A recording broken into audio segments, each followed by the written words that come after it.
2000 ವರ್ಷಗಳ ಹಿಂದೆ ಜೀವಿಸಿದ್ದ ಯೇಸು ಎಂಬ ವ್ಯಕ್ತಿಯ ನಿಜ ಕಥೆ ಇದಾಗಿದೆ.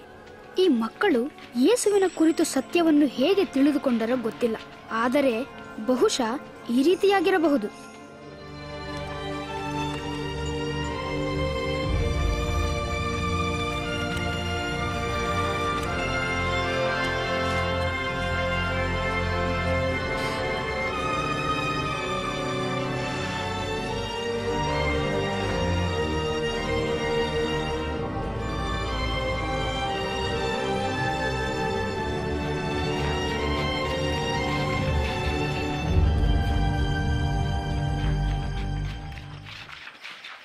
ಯಾರಾದ್ರೂ ನೋಡಿದಾರಾ? ನನ್ನನ್ನು ಯಾರು ನೋಡಲಿಲ್ಲ. ನನ್ನೂ ಯಾರಿಲ್ಲ. ಸರಿ ಸರಿ, ನಾವು ಹೋಗೋಣ.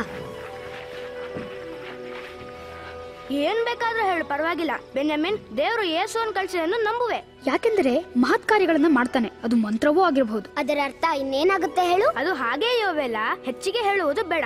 ಮಹತ್ ಕಾರ್ಯಗಳನ್ನು ದೇವರು ಮಾತ್ರ ಮಾಡುವನು. ಅಂದರೆ ಕುರುಡರಿಗೆ ಕಣ್ಣು ಕಾಣಿಸುತ್ತದೆಯೇ? ಹೌದು. ನಾನು ಇದರಲ್ಲಿ ಒಂದನ್ನು ನಂಬುವುದಿಲ್ಲ. ನಾನ್ ನಂಬ್ತೇನೆ. ಸಾರಾ, ಇಲ್ಲೇನು ಮಾಡುತ್ತಿರುವೆ? ಕತ್ತೆಗೆ ಹುಲ್ಲು ಹಾಕಲು ಮರೆತೆ. ಯೇಸುವಿನ ವಿಷಯ ಮಾತಾಡುವಾಗ ನೀನೇನ್ ಹೇಳ್ತೀಯಾ ಎಂದು ಕೇಳಿಸಿಕೊಳ್ಳಲು ಬಂದೆ. ಯೇಸುವಿನ ಬಗ್ಗೆ ನಿನಗೇನು ಗೊತ್ತು? ನನ್ಗೆ ಬಹಳಷ್ಟು ಗೊತ್ತು. ನಮ್ಮಜ್ಜಿಗೆ ಆತನ ತಾಯಿ ಮರಿಯಳು ಗೊತ್ತು. ಅಜ್ಜಿ ನನ್ಗೆ ಆತನು ಹುಟ್ಟಿದ್ದು ಮತ್ತು ಬೇರೆ ಎಲ್ಲಾ ಕಥೆನೂ ತಿಳಿಸಿದ್ದಾಳೆ. ಅದು ನಿಜವಾಗಿ ಅದ್ಭುತ ಕತೆ. ಮೇರಿಯೊಬ್ಬ ಕನ್ಯೆ ನಜರೇತಿನಲ್ಲಿ ವಾಸಿಸುತ್ತಿದ್ದಳು. ಆಕೆಗೆ ಮದುವೆಯಾಗಿರಲಿಲ್ಲ. ಯೋಸೆಫನನ್ನು ಆಕೆ ಮದುವೆಯಾಗಬೇಕಿತ್ತು. ಒಂದು ದಿನ ಗಬ್ರಿಯೇಲನೆಂಬ ದೂತನನ್ನು ದೇವರು ಕಳಿಸಿದನು. ಮರಿಯಳೇ, ಹೆದರಬೇಡ, ನಿನಗೆ ದೇವರ ದಯೆ ದೊರಕಿತು. ಈಗೋ ನೀನು ಗರ್ಭಿಣಿಯಾಗಿ ಒಬ್ಬ ಮಗನನ್ನು ಹೆರುವಿ. ಆತನಿಗೆ ಏಸು ಎಂದು ಹೆಸರಿಡಬೇಕು. ಇದು ಹೇಗಾದೀತು? ನಾನು ಕನ್ಯೆ. ಪವಿತ್ರಾತ್ಮವು ನಿನ್ನ ಮೇಲೆ ಬರುವುದು. ಆದುದರಿಂದ ನಿನ್ನಲ್ಲಿ ಹುಟ್ಟುವ ಶಿಶುವು ದೇವರ ಮಗನೆನಿಸಿಕೊಳ್ಳುವುದು. ಆತನ ರಾಜ್ಯಕ್ಕೆ ಅಂತ್ಯವೇ ಇಲ್ಲ. ದೇವದೂತನು ಮರಿಯಾಳನ್ನು ಭಯಪಡಿಸಿದನೆ. ದೇವದೂತ ಮಾತಾಡಿದರೆ ನನಗೆ ಭಯವಾಗುತ್ತೆ. ಆಮೇಲೆ ಏನಾಯ್ತು? ಜನರೇ ಕೇಳಿರಿ, ಎಲ್ಲಾ ಜನರು ತಾವು ಹುಟ್ಟಿದ ಊರಿಗೆ ಹೋಗಿ ತಮ್ಮ ಹೆಸರನ್ನು ಬರೆಸಿಕೊಳ್ಳಬೇಕೆಂದು ಸರ್ಕಾರವು ಆಜ್ಞೆ ಮಾಡಿತು. ಕಾಗದಗಳ ಮೇಲೆ ಅವರ ಸಹಿ ಮಾಡಬೇಕಿತ್ತು. ಈ ಕಾರಣದಿಂದ ಯೋಸೆಫನು ಮರಿಯಾಳನ್ನು ತನ್ನ ಹುಟ್ಟು ಸ್ಥಳವಾದ ಬೆತ್ಲೆಹೆಮ್ಗೆ ಕರೆದುಕೊಂಡು ಹೋದನು. ಅವರು ಬೆತ್ಲೆಹೆಮ್ಮಿಗೆ ಸೇರಿದಾಗ ಎಲ್ಲಾ ಸ್ಥಳಗಳು ಜನರಿಂದ ತುಂಬಿ ಹೋಗಿದ್ದವು. ಯಾವ ಸ್ಥಳವೂ ಖಾಲಿ ಇರಲಿಲ್ಲ. ಯೋಸೆಫನಿಗೆ ಇಳಿದುಕೊಳ್ಳಲು ಸಿಕ್ಕ ಸ್ಥಳ ಯಾವುದೆಂದರೆ ಒಂದು ದನದ ಕೊಟ್ಟಿಗೆ. ಇಂಥ ಜಾಗದಲ್ಲ? ಹೌದು, ಇಂಥ ಸ್ಥಳವೇ. ಆ ರಾತ್ರಿ ಚಿಕ್ಕ ಮಗು ಯೇಸು ಹುಟ್ಟಿದನು. ಆ ಸ್ಥಳದಲ್ಲಿ ಕೆಲವು ಕುರುಬರು ರಾತ್ರಿಯಲ್ಲಿ ಹೊಲದಲ್ಲಿದ್ದರು. ಅವರು ತಮ್ಮ ಕುರಿಗಳನ್ನು ಕಾಯುತ್ತಿದ್ದರು. ಪಕ್ಕನೆ ದೇವದೂತನೊಬ್ಬನು ಅವರಿಗೆ ಕಾಣಿಸಿದನು. ಈ ಹೊತ್ತು ನಿಮಗೋಸ್ಕರ ದಾವೀದನೂರಿನಲ್ಲಿ ಒಬ್ಬ ರಕ್ಷಕನು ಹುಟ್ಟಿದ್ದಾನೆ. ಆತನು ಕರ್ತನಾಗಿರುವ ಕ್ರಿಸ್ತನೇ. ಆ ಕುರುಬರು ಆ ರಾತ್ರಿಯೇ ಮಗುವನ್ನು ನೋಡಲು ಹೋದರು. ಆತನು ಗೋದಲಿಯಲ್ಲಿ ಮಲಗಿದ್ದನು. ನೀನು ಊಹಿಸಬಲ್ಲೆಯಾ? ಪ್ರಾಣಿಗಳಿಗೆ ಆಹಾರ ಕೊಡುವ ಪುಟ್ಟಿಯಂತಿರುವ ಸ್ಥಳದಲ್ಲಿ ಮಲಗಿದ್ದನು.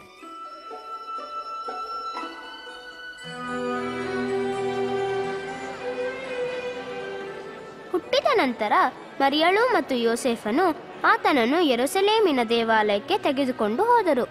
ಅವರು ನಿಜವಾಗಿ ದೇವರನ್ನು ಪ್ರೀತಿಸುತ್ತಿದ್ದ ಸಿಮಿಯೋನನೆಂಬ ಮನುಷ್ಯನನ್ನು ಭೇಟಿಯಾದರು. ದೇವರೇ, ನಿನ್ನ ಮಾತಿನಂತೆ ಸಮಾಧಾನದಿಂದ ಹೋಗುವಂತೆ ನಿನ್ನ ದಾಸನಿಗೆ ಅಪ್ಪಣೆಯಾಯಿತು. ಯೇಸುವನ್ನು ನೋಡುವವರೆಗೆ ಸಾಯುವುದಿಲ್ಲವೆಂದು ದೇವರು ಹೇಳಿದ್ದನು. ನೀನು ನೇಮಿಸಿರುವ ರಕ್ಷಕನನ್ನು ನಾನು ಕಣ್ಣಾರೆ ಕಂಡೆನು. ಈ ಮಗುವು ದೇವರಿಂದ ಆರಿಸಲ್ಪಟ್ಟದ್ದು. ದೇವರ ಆಶೀರ್ವಾದ ನಿಮ್ಮೊಂದಿಗಿರಲಿ. ದೇವರಿಂದ ಆರಿಸಲ್ಪಟ್ಟ ವ್ಯಕ್ತಿಯಾದ ಈ ಚಿಕ್ಕ ಮಗು ಯೇಸುವು ಬೆಳೆದು ಎಲ್ಲರ ಪಾಪಗಳನ್ನು ಕ್ಷಮಿಸುವನು. ಅವರ ಎಲ್ಲಾ ತಪ್ಪು ಆಲೋಚನೆ, ಹೇಳುವಿಕೆ, ಮಾಡುವಿಕೆಗಳು ದೇವರಿಗೆ ವಿರುದ್ಧವಾದವು. ಇವನ್ನೇ ದೇವರು ಪಾಪವೆಂದು ಕರೆಯುತ್ತಾನೆ. ಅಂದರೆ ಯೇಸು ಮಗುವಾಗಿದ್ದನೋ? ಈಗ ಆತನು ಬೆಳೆದು ದೊಡ್ಡವನಾಗಿದ್ದಾನೆ. ಆತನು ಚಿಕ್ಕ ಹುಡುಗನಾಗಿರಲಿಲ್ಲವೇ? ಹೌದು. ಯೇಸು 12 ವರ್ಷದವನಿದ್ದಾಗ ಆತನ ತಂದೆ ತಾಯಿಗಳು ಆತನನ್ನು ಯೆರೂಸಲೇಮಿಗೆ ಕರೆದುಕೊಂಡು ಬಂದಿದ್ದರು. ಆಗ ಯೇಸು ದೇವಾಲಯಕ್ಕೆ ಹೋಗಿ ಪಂಡಿತರ ಮತ್ತು ನಾಯಕರ ಜೊತೆ ಮಾತಾಡಿದನು. ಇಂಥ ಪ್ರಶ್ನೆಗಳನ್ನು ಕೇಳುತ್ತಿರುವ ಈ ಮಗು ಯಾರು? ಆತನು ನಜರೇತಿನವನು. ಆತನು ನಮ್ಮೊಟ್ಟಿಗೆ ಬಂದನೆಂದು ಭಾವಿಸಿದ್ದೆವು. ದಯವಿಟ್ಟು ಆತನ ಆಸಕ್ತಿಗಾಗಿ ಮನ್ನಿಸಿ. ನಂತರ ಆತನು ತನ್ನ ತಂದೆ ತಾಯಿಗಳೊಂದಿಗೆ ಮನೆಗೆ ಹಿಂತಿರುಗಿ ಹೋದನು. ಪ್ರತಿದಿನ ಆತನು ಬೆಳೆಯುತ್ತಾ ಬುದ್ಧಿವಂತನಾದನು. ಆತನ ಹಾದಿಗಳನ್ನು ನೆಟ್ಟಗೆ ಮಾಡಿರಿ, ಹಳ್ಳ ಕೊಳ್ಳಗಳೆಲ್ಲ ಮುಚ್ಚಲ್ಪಡುವವು, ಎಲ್ಲ ಬೆಟ್ಟ ಗುಡ್ಡಗಳು ಸಮ ಮಾಡಲ್ಪಡುವವು. ಒಂದು ದಿನ ಯೇಸು ತನ್ನ ಬಂಧುವು ದೀಕ್ಷಾ ಸ್ನಾನ ಮಾಡಿಸುವ ಯೋಹನನನ್ನು ನೋಡಲು ಹೋದನು. ಯೋಹನನು ದೇವರಿಗೆ ವಿಧೇಯರಾಗುವ ಜನರಿಗೆ ದೀಕ್ಷಾ ಸ್ನಾನ ಮಾಡಿಸುತ್ತಿದ್ದನು. ಆ ದಿನ ಯೇಸು ಕೂಡ ದೀಕ್ಷಾ ಸ್ನಾನ ಹೊಂದಿದನು.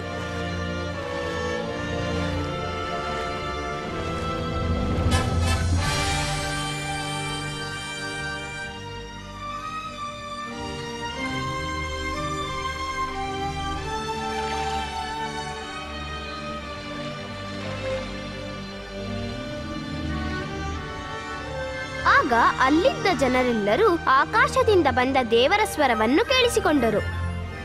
ನೀನು ನನ್ನ ಪ್ರಿಯ ಮಗನು, ನಿನ್ನನ್ನು ನಾನು ಮೆಚ್ಚಿದ್ದೇನೆ. ಆತನು ಮತ್ತೇನು ಮಾಡಿದನು? ಅಂದಿನಿಂದ ಆತನು ಊರಿಂದ ಊರಿಗೆ ಹೋಗಿ ಜನರಿಗೆ ದೇವರ ಬಗ್ಗೆ ತಿಳಿಸಿದನು. ಮಗು, ಪ್ರಭು. ನಂತರ ಆತನು ತಾನು ಬೆಳೆದ ಊರಾದ ನಜರೇತಿಗೆ ಹೋದನು. ಒಂದು ದಿನ ಆತನು ದೇವಾಲಯಕ್ಕೆ ಹೋದಾಗ ಹಿರಿಯರು ಆತನಿಗೆ ಗ್ರಂಥದ ಸುರುಳಿಯನ್ನು ಓದಲು ಹೇಳಿದರು. ಯೇಸು ಓದಿದ ಪವಿತ್ರ ಶಾಸ್ತ್ರದ ಭಾಗವೇನೆಂದರೆ, ಯೇಸುವನ್ನು ಕಳುಹಿಸುವುದು ಎಲ್ಲಾ ಜನರು ಯುಗಾಂತ್ಯದವರೆಗೂ ದೇವರ ಜೊತೆಯಲ್ಲಿರುವ ಯೋಜನೆಯಾಗಿತ್ತು. ದೇವರ ಆತ್ಮವು ನನ್ನ ಮೇಲೆ ಇದೆ. ಬಡವರಿಗೆ ಶುಭವರ್ತಮಾನವನ್ನು ಸಾರುವುದಕ್ಕೆ ನನ್ನನ್ನು ಅಭಿಷೇಕಿಸಿದನು. ಸೆರೆಯವರಿಗೆ ಬಿಡುಗಡೆಯಾಗುವುದನ್ನು ಮತ್ತು ಕುರುಡರಿಗೆ ಕಣ್ಣು ಬರುವುದನ್ನು ಪ್ರಸಿದ್ಧಪಡಿಸುವುದಕ್ಕೂ, ಕುಗ್ಗಿಸಲ್ಪಟ್ಟವರನ್ನು ಬಿಡಿಸಿ ಕಳುಹಿಸುವುದಕ್ಕೂ, ಕರ್ತನು ನೇಮಿಸಿರುವ ಶುಭ ವರ್ತಮಾನವನ್ನು ಪ್ರಚುರಪಡಿಸುವುದಕ್ಕೂ. ಅವನು ಚೆನ್ನಾಗಿ ಮಾತಾಡ್ತಾನೆ. ಆತನು ಒಳ್ಳೆ ಬೋಧಕನಾಗಿದ್ದಾನೆ. ನಮ್ಮ ಮೆಸ್ಸಿಯನು ಯಾವಾಗ ಬರುವನು? ಒಳ್ಳೆ ಬೋಧಕನಾಗಿದ್ದಾನೆ. ಈ ಹೊತ್ತು ಈ ವೇದೋಕ್ತಿ ನೆರವೇರಿದೆ. ಓದಿ ಕೇಳಿದ ಕೂಡಲೇ ನೆರವೇರಿದೆ. ವೇದೋಕ್ತಿ ನೆರವೇರಿತು, ಆದರೆ ಮೆಸ್ಸಿಯನು ಮಾತ್ರ ಈ ವಾಗ್ದಾನವನ್ನು ನೆರವೇರಿಸಿ. ನಾನು ನಿಮಗೆ ಹೇಳುತ್ತೇನೆ, ಯಾವ ಪ್ರವಾದಿಗೂ ತನ್ನ ಸ್ವಂತ ಸ್ಥಳದಲ್ಲಿ ಸನ್ಮಾನವಿಲ್ಲ. ಇನ್ನೂ ವಿಷಯಗಳುಂಟು. ಯೇಸು ಗಲಿಲಾಯ ಸಮುದ್ರದ ಬಳಿಗೆ ಹೋದನು. ನಿಮ್ಮ ದೋಣಿಯನ್ನು ಆಳವಾದ ಸ್ಥಳಕ್ಕೆ ನಡೆಸಿರಿ. ನೀನು ನಿನ್ನ ಸಂಗಡಿಗರು ಮೀನುಗಳನ್ನು ಹಿಡಿಯುವುದಕ್ಕೆ ಬಲೆಯನ್ನು ಬೀಸಿರಿ. ಓ ಗುರುವೇ, ನಾವಿಡೀ ರಾತ್ರಿ ಎಲ್ಲ ಪ್ರಯಾಸ ಪಟ್ಟರು ನಮಗೇನೂ ಸಿಕ್ಕಲಿಲ್ಲ. ಆದರೆ ನಿನ್ನ ಮಾತಿನ ಮೇಲೆ ನಾನು ಬಲೆಗಳನ್ನು ಹಾಕುತ್ತೇನೆ. ಯಾಕೋಬ್, ಯೋಹಾನ್,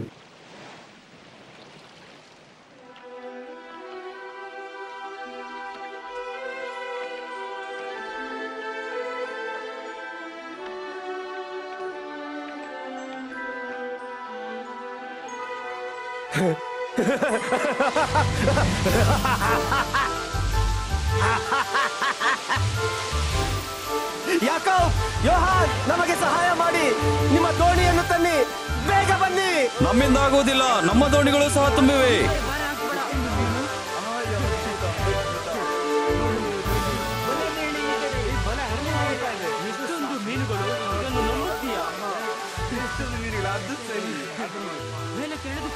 ಆಗ ಪೇತ್ರನು ಯೇಸು ದೇವರ ಮಗನೆಂಬುದನ್ನು ತಿಳಿದುಕೊಂಡನು.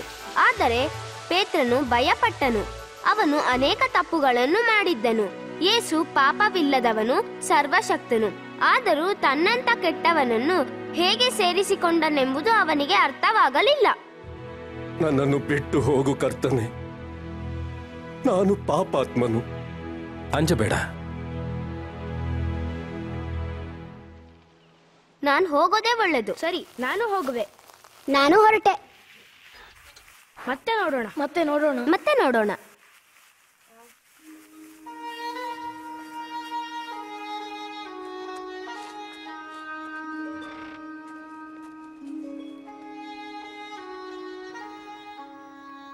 ಎಲ್ಲಿಗೆ ಹೋಗಿದೆ ಬೆನ್ಯಾಮಿನ್? ಮತ್ತೆ ಸ್ನೇಹಿತರ ಜೊತೆ ಸೇರ್ಕೊಂಡಿದೀಯಾ? ಹೌದಪ್ಪ. ಕಾಲೇಬನು ಅಲ್ಲಿದ್ನಾ? ಹೌದಪ್ಪ. ಎಷ್ಟು ಸಲ ನಿನ್ ಹೇಳೋದು ಆ ಹುಡುಗನ ಜೊತೆ ಸೇರ್ಬೇಡ ಅಂತ? ಆದ್ರೆ ಅಪ್ಪ, ಅವನ ತಂದೆ ಯೇಸುವಿನ ಕಟ್ಟುಕತೆಗಳೆಲ್ಲ ನಂಬ್ತಾನೆ. ಅದ್ ನಿನಗೆ ಗೊತ್ತಿಲ್ವೇ? ಅದ್ ಯಾಕೆ ತಪ್ಪಂತೀರಾ? ನಾವು ನಂಬ್ತೇವೆ ಆ ದೇವರು ನಮಗಾಗಿ ಮಹಾದೊಡ್ಡ ಅರಸನನ್ನ ಕಳಿಸ್ತಾನೆ ಅಂತ. ಆದ್ರೆ ನಿನ್ ಗೆಳೆಯನಪ್ಪ ಕೊಟ್ಟಿಗೆಯಲ್ಲಿ ಹುಟ್ಟವನ್ನ ಅರಸ ಅಂತ ಹೇಳ್ತಾನೆ. ಇದು ಅರ್ಥವಿಲ್ಲದ್ದು. ಕಾಲೇಬನ ತಂದೆ ಹೇಳುವುದು ಏನಾದ್ರು ಸರಿಯಾಗಿದ್ರೆ? ಸಾಕು ಬೆನ್ಯಾಮಿನ್, ಈ ವಿಷಯದ ಬಗ್ಗೆ ಹೆಚ್ಚಿಗೆ ಮಾತಾಡೋದು ಬೇಡ. ಸರಿಯಪ್ಪ. ಆತನು ಸಮೀಪದಲ್ಲಿರುವಾಗ ಆತನಿಗೆ ಬಿನ್ನಹ ಮಾಡಿರಿ. ದುಷ್ಟನು ದುರ್ಮಾರ್ಗವನ್ನು ಬಿಡಲಿ, ಕೆಡುಕನು ದುರಾಲೋಚನೆಯನ್ನು ತ್ಯಜಿಸಲಿ. ಯೆಹೋವನ ಕಡೆಗೆ ತಿರುಗಿಕೊಂಡು ಬರಲಿ, ಆತನು ಅವನನ್ನು ಕರುಣಿಸುವನು. ನಮ್ಮ ದೇವರನ್ನು ಆಶ್ರಯಿಸಲಿ, ಆತನು ಮಹಾಕೃಪೆಯಿಂದ ಕ್ಷಮಿಸುವನು. ನೀವು ಆನಂದಭರಿತರಾಗಿ ಹೊರಡುವಿರಿ ಮತ್ತು ಸಮಾಧಾನದಿಂದ ಇರುವಿರಿ. ಅಂತ ಹೇಳ್ತೀನಿ ಬನ್ನಿ. ನಾನಲ್ಲಿದ್ದೆ. ಏನಾಯ್ತು ಹೇಳು. ದೇವಾಲಯದಲ್ಲಿ ಯೇಸು ಜನರಿಗೆ ದೇವರ ಪ್ರೀತಿಯ ಬಗ್ಗೆ ಹೇಳುತ್ತಿದ್ದನು. ಒಳಗೆ ಜನರ ದೊಡ್ಡ ಗುಂಪು ಸೇರಿತ್ತು. ಇನ್ನೂ ಅನೇಕ ಜನರು ಹೊರಗೆ ಇದ್ದರು. ಎಲ್ಲರೂ ಆತನನ್ನು ನೋಡ ಬಯಸಿದ್ದರು. ಯೇಸುವೆ, ಯೇಸುವೆ, ನನಗಿರುವ ಒಬ್ಬಳೇ ಮಗಳನ್ನು ರಕ್ಷಿಸು. ಗುರುವೆ, ನನ್ನನ್ನು ಕರುಣಿಸು. ಆಕೆಗೆ ಕೇವಲ 12 ವರ್ಷಗಳು, ಸಾಯುತ್ತಿದ್ದಾಳೆ. ದಯಮಾಡಿ ನನ್ನೊಟ್ಟಿಗೆ ಬನ್ನಿ. ಯಾಗಿರನೆ, ಬಿಟ್ಟು ಬಿಡು. ಯೇಸುವೆ, ಸತ್ತಳು. ಗುರುವಿಗೆ ತೊಂದರೆ ಕೊಡಬೇಡ. ಅಂಜಬೇಡ, ನಂಬಿಕೆ ಮಾತ್ರ ಇರಲಿ, ಆಕೆ ಬದುಕುವಳು. ಆತನು ಹೇಳಿದ್ದನ್ನು ನೀವು ಕೇಳಿಸಿಕೊಂಡಿದ್ದೀರಾ? ಆಕೆ ಗುಣವಾಗುತ್ತದೆ ಎಂದು ಹೇಳಿದನು. ಅದು ಸಾಧ್ಯವೇ? ನೀವು ನಂಬುವಿರಾ? ಅದು ಹೇಗೆ ಸಾಧ್ಯ? ಅದು ಹೇಗೋ ಗೊತ್ತಿಲ್ಲ.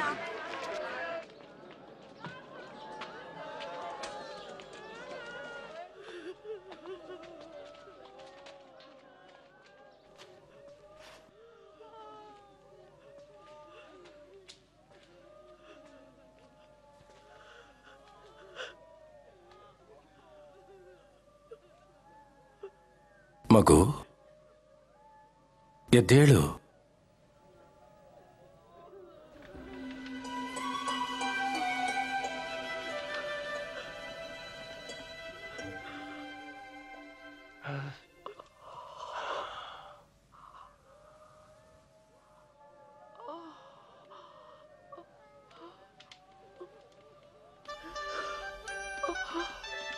ಆಕೆಗೆ ತಿನ್ನಲು ಏನಾದರೂ ಕೊಡಿ.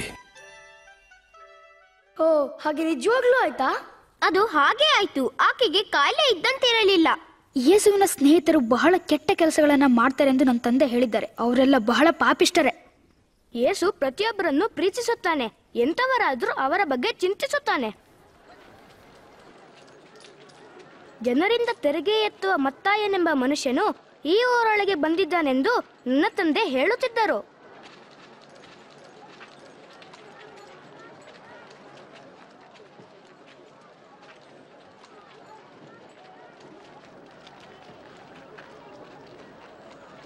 ನನ್ನನ್ನು ಹಿಂಬಾಲಿಸು.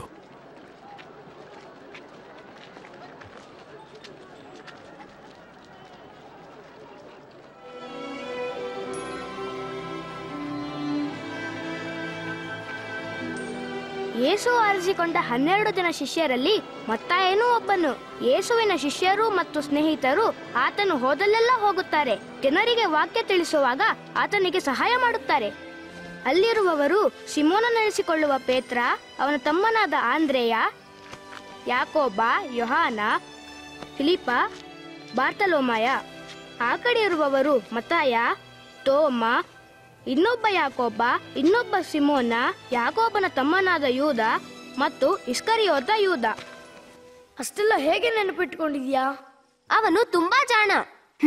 ಅದೇನು ಜಾಣತನವಲ್ಲ. ಹಾಗೆಂದುಕೊಂಡರೆ ಅದು ನಿನ್ನ ಹುಚ್ಚುತನ. ನಾನಲ್ಲ, ನಿನ್ನ ಮುದಿಕತ್ತಿ ಅಂತ ನೀನು ಮೊದ್ದು. ಈ ತಂಟೆಗಾರ ಆಕೆ ನನ್ ಗೆಳತಿ. ಯಾರೋ ಯಾರನ್ನ ತಂಟೆಗಾರ ಅಂತೀಯ? ಆಕೆ ತಂಟೆಗಾರ. ಆಗೋ, ನಾನು ಯಾರು ತಡಿತಾರೆ ಅಂತ ನೋಡೋಣ. ನೀ ತಡಿದ್ಯಾ?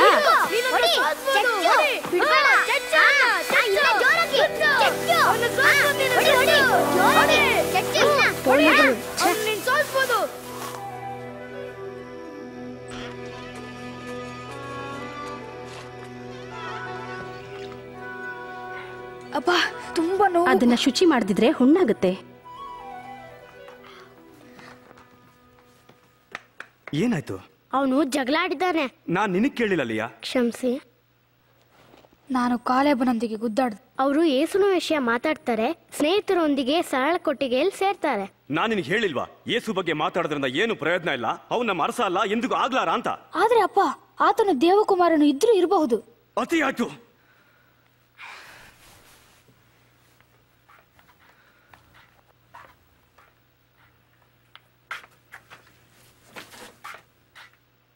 ಆ ಹುಡುಗನ್ಗೆ ನೀವು ತುಂಬಾ ಜೋರ್ ಮಾಡ್ತೀರಾ. ಹಾಗೇನಿಲ್ಲ ಬಿಡು, ಅದಿಷ್ಟು ಬೇಗ ಏನೂ ಆಗಲ್ಲ. ಯೇಸುವಿನ ಶಿಷ್ಯರಲ್ಲಿ ಒಬ್ಬನ ದ್ರೋಹಿ ಆಗಿದ್ದಾನಂತ ನಾನು ಕೇಳಿಸ್ಕೊಂಡಿದ್ದೀನಿ. ಅದು ನಿಜಾನೇ ಆಗಿದ್ರೆ ಇನ್ನು ಹೆಚ್ಚು ಕಾಲ ನಮಗೆ ತೊಂದರೆ ಕೊಡೋದಿಲ್ಲ. ವೈರಿಗಳನ್ನು ಪ್ರೀತಿಸಿರಿ, ನಿಮ್ಮನ್ನು ಹಾಗೆ ಮಾಡುವವರಿಗೆ ಉಪಕಾರ ಮಾಡಿರಿ, ನಿಮ್ಮನ್ನು ಶಪಿಸುವವರಿಗೆ ಆಶೀರ್ವಾದ ಮಾಡಿರಿ, ನಿಮ್ಮನ್ನು ಬೈಯುವವರಿಗೋಸ್ಕರ ಪ್ರಾರ್ಥಿಸಿರಿ.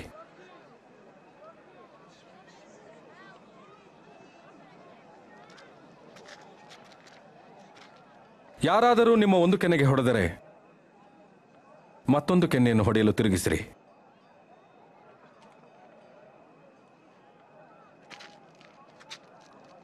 ಯಾರಾದರೂ ನಿಮ್ಮ ಮೇಲಂಗಿಯನ್ನು ಕಸಿದುಕೊಂಡರೆ ನಿಮ್ಮ ಒಳಂಗಿಯನ್ನು ತೆಗೆದುಕೊಳ್ಳಲು ತಡೆಯಬೇಡಿ. ನಿಮ್ಮನ್ನು ಬೇಡುವವರೆಲ್ಲರಿಗೆ ಕೊಡಿರಿ. ನಿನಗಿರುವುದನ್ನು ಯಾರಾದರೂ ತೆಗೆದುಕೊಂಡರೆ ಅದನ್ನು ಹಿಂದಕ್ಕೆ ಕೊಡೆಂದು ಕೇಳಬೇಡ. ಇನ್ನೊಬ್ಬರಿಂದ ನೀನು ಅಪೇಕ್ಷಿಸುವುದನ್ನೇ ನೀನು ಇನ್ನೊಬ್ಬರಿಗೆ ಮಾಡು. ಈ ಮನುಷ್ಯನನ್ನು ತಿಳಿಯಲು ಬಯಸುತ್ತೇನೆ. ಆತನು ಮೆಸ್ಸಿಯನಾಗಿರಬಹುದೆಂದು ನೀನು ಭಾವಿಸ್ತೀಯೋ? ಮೆಸ್ಸಿಯನು ಅಂದ್ರೆ ಏನರ್ಥ? ದೇವಾಲಯದಲ್ಲಿ ಹೇಳಿದರು, ಮೆಸ್ಸಿಯನು ಅಂದರೆ ವಾಗ್ದಾನ ಮಾಡಲ್ಪಟ್ಟವನು. ಬನ್ನಿ ಆತನ ಹಿಂದೆ ಹೋಗೋಣ.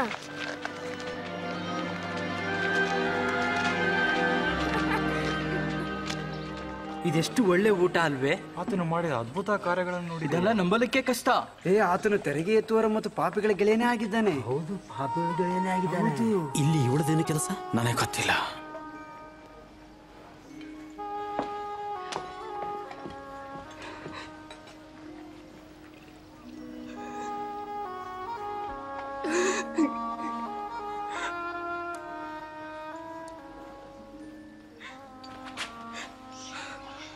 ಆಕೆ ಏನ್ ಮಾಡ್ತಾ ಇದ್ದಾಳೆ?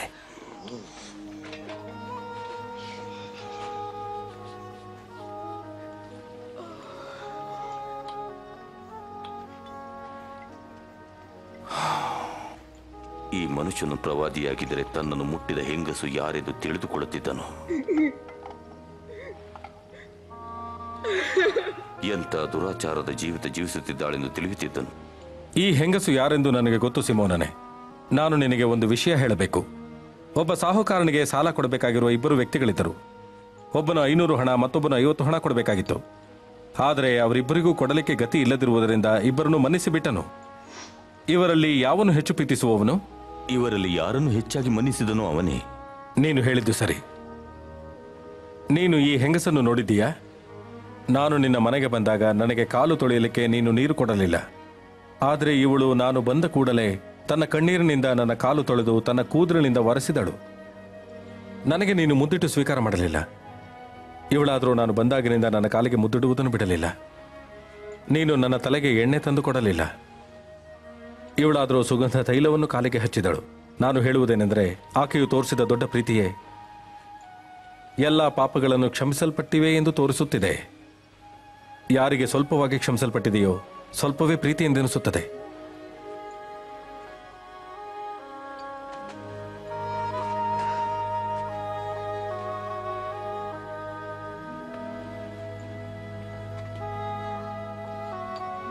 ನಿನ್ನ ಪಾಪಗಳು ಕ್ಷಮಿಸಲ್ಪಟ್ಟಿವೆ.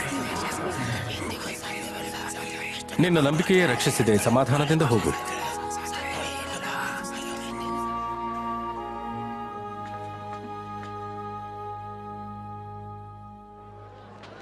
ಅಪ್ಪ, ನನ್ನನ್ನು ಮೇಲೆ ಎತ್ತಿಕ್ಕೋ. ಮೆಸ್ಸಿಯನು ನನ್ನ ಭುಜದ ಮೇಲೆ ಕೂತುಕೋ. ಈಗ ನೋಡಬಲ್ಲೆಯ? ಈಗ ನಾನು ಯೇಸುವನ್ನು ನೋಡಬಲ್ಲೆ. ಬಿತ್ತುವವನು ಬೀಜವನ್ನು ಬಿತ್ತುವುದಕ್ಕೆ ಹೊರಟನು. ಅವನು ಬಿತ್ತುವಾಗ ಕೆಲವು ಬೀಜ ದಾರಿಯ ಮಗುಲಲ್ಲಿ ಬಿದ್ದು ತುಳಿಯಲ್ಪಟ್ಟವು. ಹಕ್ಕಿಗಳು ಅವುಗಳನ್ನು ತಿಂದುಬಿಟ್ಟವು. ಕೆಲವು ಬೀಜ ಬಂಡೆಯ ಮೇಲೆ ಬಿದ್ದವು. ಅವು ಮೊಳೆತು ಬೆಳೆದು ನೀರಿನ ತ್ಯಾವವಿಲ್ಲದ ಕಾರಣ ಒಣಗಿ ಹೋದವು. ಕೆಲವು ಮುಳ್ಳುಗಿಡಗಳ ನಡುವೆ ಬಿದ್ದವು. ಅವುಗಳ ಸಂಗಡ ಮುಳ್ಳುಗಿಡಗಳು ಸಹ ಬೆಳೆದು ಅಡಗಿಸಿಬಿಟ್ಟವು. ಇನ್ನೂ ಕೆಲವು ಬೀಜ ಒಳ್ಳೆಯ ನೆಲದಲ್ಲಿ ಬಿದ್ದು ಪ್ರತಿಯೊಂದು ಬೀಜ ಮೊಳೆತು ಬೆಳೆದು 100ರಷ್ಟು ಫಲವನ್ನು ಕೊಟ್ಟವು. ಈ ಸಾಮ್ಯದ ಅರ್ಥವೇನೆಂದರೆ, ಬೀಜವೆಂದರೆ ದೇವರ ವಾಕ್ಯ. ದಾರಿಯ ಮಗ್ಗಲಲ್ಲಿ ಬೀಜ ಬಿದ್ದ ನೆಲವೆಂದರೆ ವಾಕ್ಯವನ್ನು ಕೇಳಿಸಿಕೊಂಡವರೇ. ಆದರೆ ಸೈತಾನನು ಬಂದು ಅವರು ನಂಬಿ ರಕ್ಷಣೆ ಹೊಂದಬಾರದೆಂದು ವಾಕ್ಯವನ್ನು ಅವರ ಹೃದಯದಿಂದ ತೆಗೆದು ಬಿಡುತ್ತಾನೆ. ಬೀಜ ಬಿದ್ದ ಬಂಡೆಯ ನೆಲ ಯಾರೆಂದರೆ ವಾಕ್ಯವನ್ನು ಕೇಳಿ ಸಂತೋಷದಿಂದ ಸ್ವೀಕರಿಸುವವರು. ಆದರೆ ಅವರಲ್ಲಿ ಬೇರಿಲ್ಲದ ಕಾರಣ ಸ್ವಲ್ಪ ಕಾಲವೇ ನಂಬಿಕೊಂಡಿದ್ದು ಅವರಿಗೆ ಶೋಧನೆಯ ಕಾಲ ಬಂದಾಗ ಬಿದ್ದು ಹೋಗುವರು. ಬೀಜ ಬಿದ್ದ ಮುಳ್ಳುಗಿಡಗಳ ನೆಲ ಯಾರೆಂದರೆ ವಾಕ್ಯವನ್ನು ಕೇಳುವವರು. ಆದರೆ ಈ ಜೀವಮಾನದಲ್ಲಿ ಆಗುವ ಚಿಂತೆ, ಐಶ್ವರ್ಯ ಭೋಗಗಳಿಂದ ಅಡಗಿಸಲ್ಪಟ್ಟು ಫಲವನ್ನು ಕೊಡುವುದಿಲ್ಲ. ಬೀಜ ಬಿದ್ದ ಒಳ್ಳೆಯ ನೆಲವೆಂದರೆ ವಾಕ್ಯವನ್ನು ಕೇಳಿ ಸುಗುಣವುಳ್ಳ ಒಳ್ಳೆಯ ಹೃದಯದಲ್ಲಿ ಇಟ್ಟುಕೊಂಡು ಕೊನೆಯವರೆಗೂ ತಾಳ್ಮೆಯಿಂದ ಫಲವನ್ನು ಕೊಡುವವರು.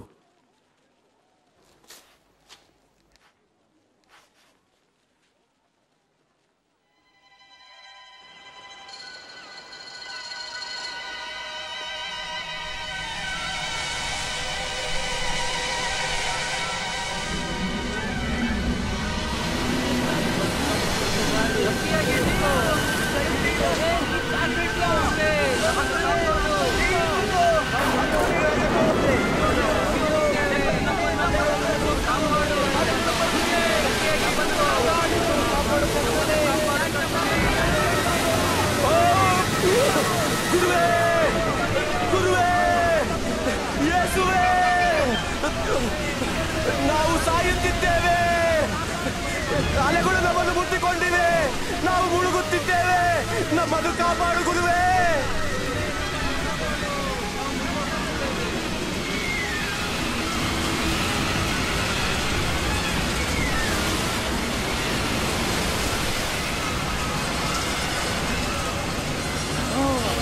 ಒಂದೇ ಸಮಯ ನಿಂತೇ ಹೋಯ್ತು. ಅಲೆಗಳು ಸಹ ನಿಂತು ಹೋದವು. ಆತನ ಸಮೂಹವನ್ನು ಶಾಂತಪಡಿಸಿದ್ದಾನೆ. ನಾವು ರಕ್ಷಿಸಲ್ಪಡುವೆವು. ದೇವರಿಗೆ ಸ್ತೋತ್ರ. ಸಾಯದೆ ಬದುಕಿಕೊಂಡೆವು, ಶಾಂತಗೊಂಡೆವು. ದೇವರಿಗೆ ಸ್ತೋತ್ರ. ನಿಮ್ಮ ನಂಬಿಕೆ ಎಲ್ಲಿ?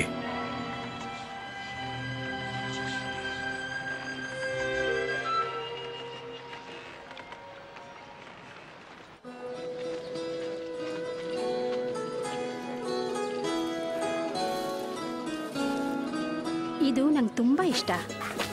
ಇದ್ರ ಬೆಲೆ ಎಷ್ಟು? ನಾಥನ್ ಕೇಳಿಸ್ಕೊಂಡ್ಯಾ? ಯೇಸು ಬರ್ತಾ ಇದ್ದಾನಂತೆ. ಆತ ಈ ಕಡೆಗೆ ಬರ್ತಾ ಇದ್ದಾನೆ. ಆತ ಊರ್ ಹೊರಗಡೆ ಬರ್ತಾನೆ. ಬನ್ನಿ ಹೋಗೋಣ. ಬನ್ರಿ ಹೋಗೋಣ.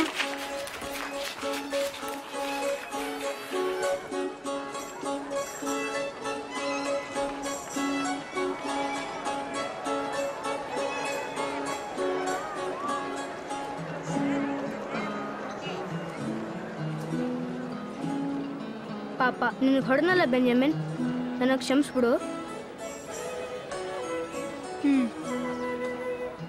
ಗುರುವೇ, ಈ ಜನರನ್ನು ಇಲ್ಲಿಂದ ಕಳುಹಿಸು. ಇವರು ಸುತ್ತಮುತ್ತಲಿನ ಹಳ್ಳಿ ಪಳ್ಳಿಗಳಿಗೆ ಹೋಗಿ ತಮ್ಮ ಆಹಾರವನ್ನು ಮತ್ತೆ ಇರಲಿಕ್ಕೆ ಸ್ಥಳವನ್ನು ಹುಡುಕಿಕೊಳ್ಳಲಿ. ಇದೊಂದು ಅಡವಿಯ ಸ್ಥಳವಾಗಿದೆ. ನೀವೇ ಇವರಿಗೆ ಊಟಕ್ಕೆ ಕೊಡಿರಿ. ಆದರೆ ನಮ್ಮಲ್ಲಿರುವುದು 5 ರೊಟ್ಟಿ 2 ಮೀನುಗಳು ಅಷ್ಟೇ.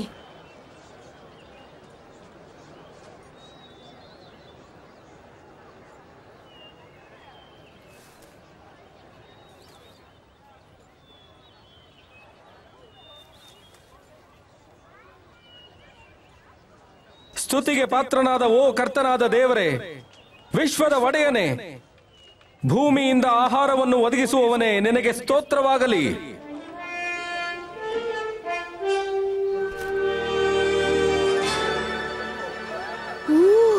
ಇದು ಅದ್ಭುತ. ನಂಬಲು ಸಾಧ್ಯ. ಇದೊಂದು ಅದ್ಭುತ. ಊಟ ಎಲ್ಲರಿಗೂ ಸಾಕಾಗುತ್ತೆ.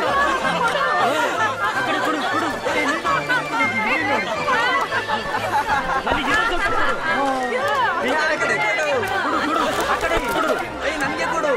ನನಗೆ ಇನ್ನೂ ಸ್ವಲ್ಪ. ಯೇಸು ದೇವರ ಮಗನೆಂದು ನೀನ್ ಯಾಕೆ ಇನ್ನೂ ನಂಬೋದಿಲ್ಲ?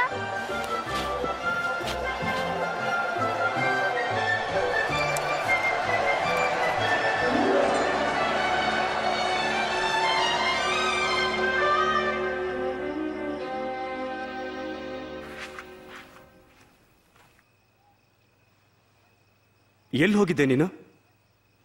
ಅಪ್ಪ, ನಿಜವನ್ನೇ ಹೇಳ್ತೀನಿ, ನಾವೆಲ್ಲರೂ ಯೇಸುವನ್ನು ನೋಡಲು ಹೋಗಿದ್ವಿ. ಯಾಕೆ? ನಾನು ಕಣ್ಣಾರೆ ಕಂಡರೂ ನಂಬಲಿಕ್ಕೇ ಆಗ್ತಾ ಇಲ್ಲ. ಆತನು ಕೆಲವೇ ಮೀನು ರೊಟ್ಟಿಗಳನ್ನು ಇಡೀ ಗುಂಪಿಗೆಲ್ಲ ಸಾಕಾಗುವಂತೆ ತಿನ್ನಲು ಕೊಟ್ಟನು. ಯಾರಿಗೊತ್ತು ಯೋನಾಥನ್, ನಿಜವಾಗ್ಲೂ ಈತನೇ ಮೆಸ್ಸಿಯನಾಗಿರಬಹುದು. ಈ ಹುಚ್ಚು ಮಾತುಗಳನ್ನ ನಂಬೋದಿಕ್ ಶುರು ಮಾಡಬೇಡ.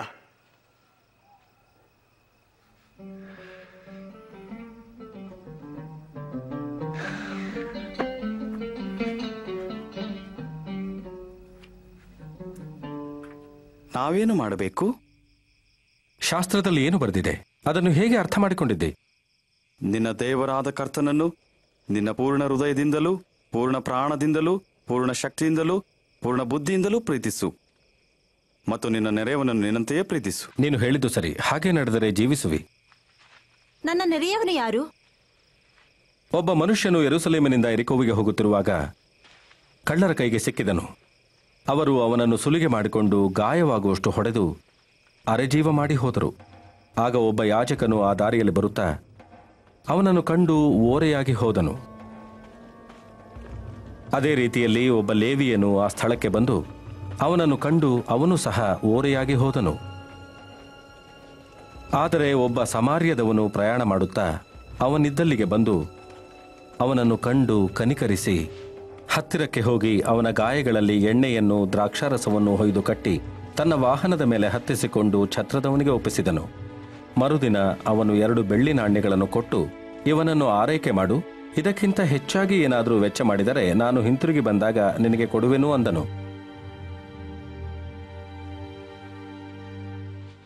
ಈ ಮೂವರಲ್ಲಿ ಯಾವನು ಕಳ್ಳರ ಕೈಗೆ ಸಿಕ್ಕಿದವನಿಗೆ ನೆರೆಯವನಾದನೆಂದು ನಿನಗೆ ತೋರುತ್ತದೆ? ಅವನಿಗೆ ದಯ ತೋರಿಸಿದ ನೀನು ಸಹ ಅದರಂತೆಯೇ ಮಾಡು. ಮಕ್ಕಳನ್ನು ನನ್ನ ಹತ್ತಿರಕ್ಕೆ ಬರಗೊಡಿಸಿರಿ, ಅವುಗಳಿಗೆ ಅಡ್ಡಿ ಮಾಡಬೇಡಿರಿ. ದೇವರ ರಾಜ್ಯವು ಇಂಥವರದೇ. ನಿಮಗೆ ಸತ್ಯವಾಗಿ ಹೇಳುತ್ತೇನೆ, ಯಾವನು ಶಿಶುಭಾವದಿಂದ ದೇವರ ರಾಜ್ಯವನ್ನು ಅಂಗೀಕರಿಸುವುದಿಲ್ಲವೋ ಅವನು ಅದರಲ್ಲಿ ಸೇರುವುದೇ ಇಲ್ಲ. ಯಾರು ನನ್ನ ಹೆಸರಿನಲ್ಲಿ ಮಕ್ಕಳನ್ನು ಅಂಗೀಕರಿಸುವರೋ ನನ್ನನ್ನು ಅಂಗೀಕರಿಸುವರು, ನನ್ನ ಅಂಗೀಕರಿಸಿದವರು ನನ್ನ ಕಳಿಸಿದಾತನನ್ನು ಅಂಗೀಕರಿಸುವರು. ನಿಮ್ಮಲ್ಲಿ ಚಿಕ್ಕವನೆನಿಸಿಕೊಳ್ಳುವವನೇ ದೊಡ್ಡವನಾಗಿದ್ದಾನೆ. ಅಯ್ಯೋ, ದಾನ ಮಾಡಿ ಕಣ್ಣಿಲ್ಲದ ಈ ಬಡ ಕುರುಡನಿಗೆ ನಿಮ್ಮಲ್ಲಿ ಏನಾದರೂ ಇದ್ದರೆ ಕೊಡಿ. ಅವನಿಗೆ ಅಯ್ಯ, ಇಲ್ಲೇನು ನಡೆಯುತ್ತಿದೆ? ನಜರೇತಿನ ಯೇಸು ಹೋಗುತ್ತಿದ್ದಾನೆ. ಯೇಸುವೇ, ದಾವಿದನ ಕುಮಾರನೇ, ನನ್ನನ್ನು ಕರುಣಿಸು. ಈ ಮನುಷ್ಯನು ಕಾರ್ಯಗಳನ್ನು ಮಾಡುವವನಾಗಿದ್ದಾನೆ. ಆತನು ಗುಣಪಡಿಸುವನು. ನೋಡೋಣ ಏನು ಮಾಡ್ತಾನೆ. ಹೇ, ಸುಮ್ಮನೆ ರೀ, ಗದ್ದಲ ಮಾಡಬೇಡಿ. ನಾನು ನಿನಗೆ ಏನು ಮಾಡಬೇಕು? ನೋಡುವಂತೆ ಮಾಡು ಕರ್ತನೇ.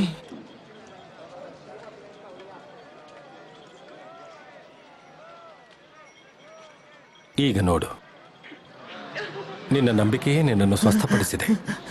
ನಾನು ನೋಡಬಲ್ಲೆ, ನನಗೆ ಕಾಣಿಸುತ್ತದೆ. ನಾನು ನೋಡಬಲ್ಲೆ.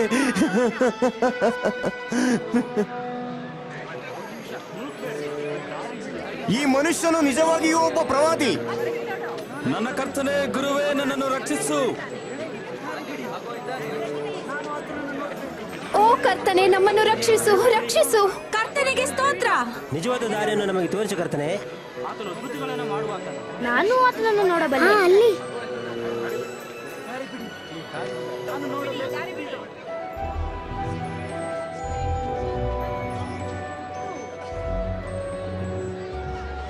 ಅರೆ, ಆ ಮನುಷ್ಯ ಮರ ಹಾಕುತ್ತಿದ್ದಾನೆ. ಅವನು ತುಂಬಾ ಕೊಳ್ಳ, ಗುಂಪಲ್ಲಿ ನೋಡಲು ಸಾಧ್ಯವಿಲ್ಲ. ಜಕ್ಕಾಯನೆ, ತಟ್ಟನೆ ಇಳಿದು ಬಾ. ನಾನು ಇಂದು ನಿನ್ನ ಮನೆಯಲ್ಲಿ ಇಳಿದುಕೊಳ್ಳಬೇಕು. ನನ್ನ ಮನೆಯಲ್ಲಿ? ಆತನು ಇಂಥವರ ಮನೆಯಲ್ಲಿ ಯಾರು ಇಳ್ಕೊಳ್ತಾರೆ? ಆ ಮನೆಗೂ ಎಂದೆಂದಿಗೂ ಕಾಲಿಡುವುದೇ ಇಲ್ಲ. ಇವರನ್ನು ನಾನು ಒಟ್ಟಿಗೆ ನೋಡಿದ್ದೇನೆ. ಅವನು ತೆರಿಗೆ ಎತ್ತುವವನು. ಅಯ್ಯೋ, ಇದು ತುಂಬಾ ರುಚಿಯಾಗಿದೆ.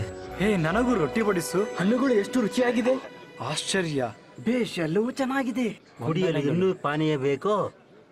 ಕೇಳಿರಿ, ನಾನು ನನ್ನ ಆಸ್ತಿಯಲ್ಲಿ ಅರ್ಧ ಭಾಗವನ್ನು ಬಡವರಿಗೆ ಕೊಡುವೆ, ಮತ್ತು ಅನ್ಯಾಯವಾಗಿ ಯಾರಿಂದಲಾದ್ರೂ ಏನಾದ್ರೂ ಎಳ್ಕೊಂಡಿದ್ದರೆ 4ರಷ್ಟು ಹಿಂದಕ್ಕೆ ಕೊಡುವೆ.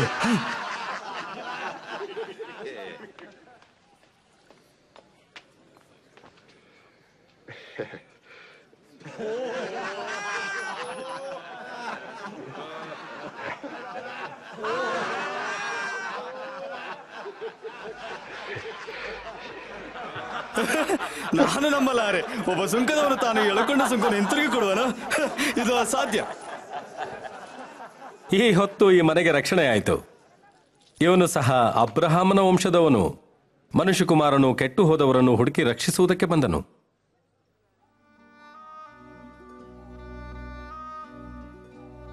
ಕೇಳಿರಿ, ನಾವು ಯೆರೂಸಲೇಮಿಗೆ ಹೋಗುತ್ತಿದ್ದೇವೆ. ಪ್ರವಾದಿಗಳು ದೇವಕುಮಾರನ ವಿಷಯ ಬರೆದದ್ದೆಲ್ಲ ಅಲ್ಲಿ ನೆರವೇರುತ್ತದೆ. ಆತನನ್ನು ಅನ್ಯರ ಕೈಗೆ ಒಪ್ಪಿಸುವರು, ಹಾಸ್ಯ ಮಾಡುವರು ಮತ್ತು ನಾಚಿಕೆಗೆ ಈಡು ಮಾಡಿ ಉಗುಳುವರು. ಆತನನ್ನು ಹೊಡೆದು ಕೊಲ್ಲುವರು. ಆದರೆ 3ನೇ ದಿನದಲ್ಲಿ ಆತನು ಏಳುವನು.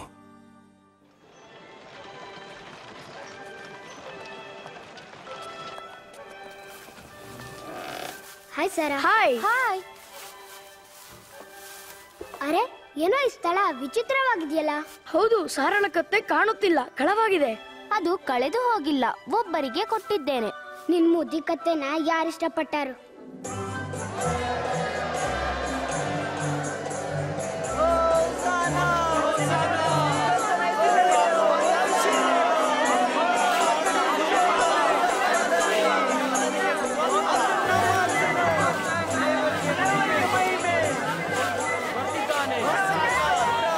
ಬೋಧಕನೇ, ನಿನ್ನ ಶಿಷ್ಯರಿಗೆ ನಿಶಬ್ದವಾಗಿರಲು ಆಜ್ಞಾಪಿಸು. ನಾನು ಹೇಳುತ್ತೇನೆ, ಇವರು ಸುಮ್ಮನಾದರೆ ಈ ಕಲ್ಲುಗಳು ತಾವೇ ಕೂಗಲು ಪ್ರಾರಂಭಿಸುತ್ತವೆ. ಈತನೇ ಸಮಾಧಾನದ ಪ್ರಭು. 5, 6, 7, 8, 9, 10, 11, 12, 13, 14, 15, 16, 17, 18, 19, 20, 21, 22, 23.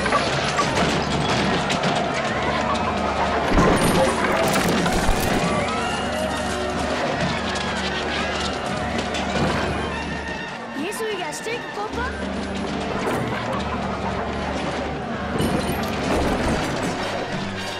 ದೇವಾಲಯವು ಮಾರುಕಟ್ಟೆಯಾಗಿತ್ತು. ಆರಾಧನೆಗೆ ಬದಲಾಗಿ ವ್ಯಾಪಾರ ನಡೆಯುತ್ತಿತ್ತು. ಹೀಗೆ ಬರೆಯಲ್ಪಟ್ಟಿದೆ, ನನ್ನ ಆಲಯವು ಪ್ರಾರ್ಥನೆಯ ಆಲಯವಾಗಿದೆ, ಆದರೆ ನೀವು ಅದನ್ನು ಕಳ್ಳರ ಗವಿಯನ್ನಾಗಿ ಮಾಡಿದ್ದೀರಿ.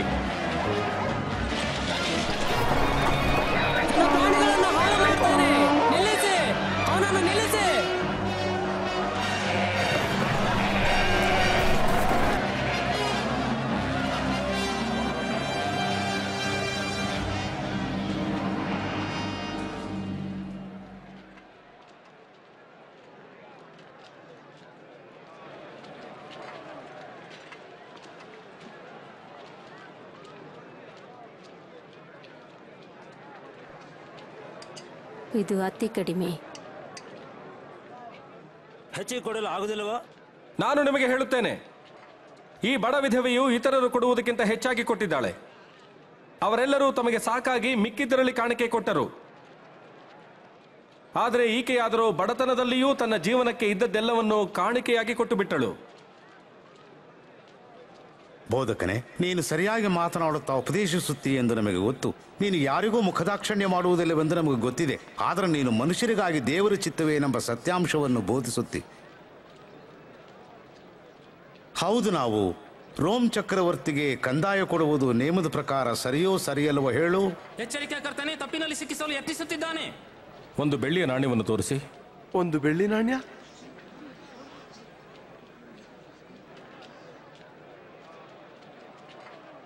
ಇದರ ಮೇಲೆ ಯಾರ ಮುಖವು ಮತ್ತು ಮುದ್ರೆಯೂ ಇದೆ. ಹಾಗಾದರೆ ಕೈಸರನಿಗೆ ಸಂಬಂಧಪಟ್ಟ ಎಲ್ಲವನ್ನು ಕೈಸರನಿಗೆ ಕೊಡಿರಿ ಮತ್ತು ದೇವರದನ್ನು ದೇವರಿಗೆ ಕೊಡಿರಿ. ಆತನು ಚೆನ್ನಾಗಿ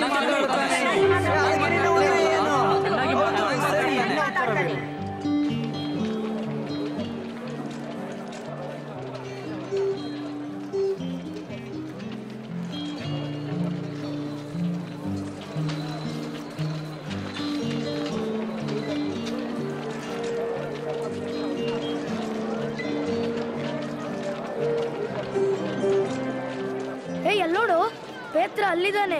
ಅವನೇನ್ ಮಾಡ್ತಿರ್ಬಹುದು? ಪಸ್ಕಾ ಹಬ್ಬದ ಸಲುವಾಗಿ ಆಹಾರ ಕೊಳ್ತಿದ್ದಾನೆ ಅಂತ ಕಾಣುತ್ತೆ.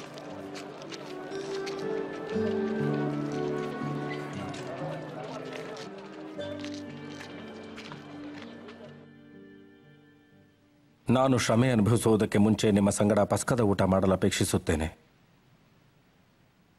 ನಾನು ಹೇಳುತ್ತೇನೆ, ಇದು ದೇವರ ರಾಜ್ಯದಲ್ಲಿ ನೆರವೇರುವ ತನಕ ಇನ್ನು ಮೇಲೆ ಪಸ್ಕದ ಊಟ ಮಾಡುವುದೇ ಇಲ್ಲ.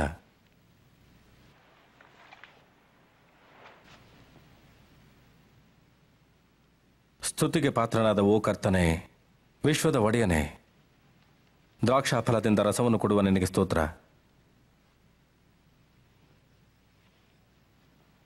ಇದನ್ನು ತೆಗೆದುಕೊಂಡು ನಿಮ್ಮಲ್ಲಿ ಹಂಚಿಕೊಳ್ಳಿರಿ.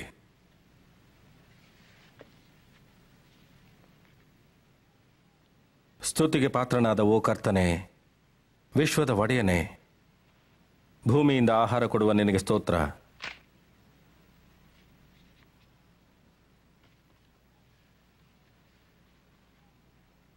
ಇದು ನಿಮಗೋಸ್ಕರ ಕೊಟ್ಟಿರುವ ನನ್ನ ದೇಹ. ನನ್ನನ್ನು ನೆನೆಸಿಕೊಳ್ಳುವ ಹಾಗೆ ಹೀಗೆ ಮಾಡಿರಿ. ಈ ಪಾತ್ರೆಯು ನಿಮಗೋಸ್ಕರ ಸುರಿಸಲ್ಪಡುವ ರಕ್ತದಿಂದ ಸ್ಥಾಪಿತವಾಗುವ ಹೊಸ ಒಡಂಬಡಿಕೆ. ಆದರೆ ನೋಡಿರಿ, ನನ್ನನ್ನು ಹಿಡುಕೊಡುವವನು ನನ್ನ ಮೇಜಿನ ಮೇಲೆ ಕೈ ಇಟ್ಟು ಊಟ ಮಾಡುತ್ತಿದ್ದಾನೆ.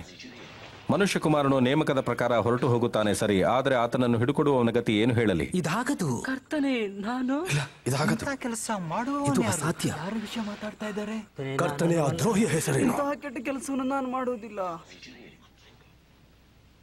ಕರ್ತನೆ, ನಾನು ನಿನ್ನ ಸಂಗಡ ಸೆರೆಮನೆಗೆ ಹೋಗಲಿಕ್ಕೂ ಸಾಯಲಿಕ್ಕೂ ಸಿದ್ಧವಾಗಿದ್ದೇನೆ. ನಾನು ಹೇಳುತ್ತೇನೆ ಪೇತ್ರನೇ, ನೀನು ನನ್ನನ್ನು ಅರಿಯನೆಂದು 3 ಸಾರಿ ಹೇಳುವ ತನಕ ಕೋಳಿ ಕೂಗುವುದೇ ಇಲ್ಲ.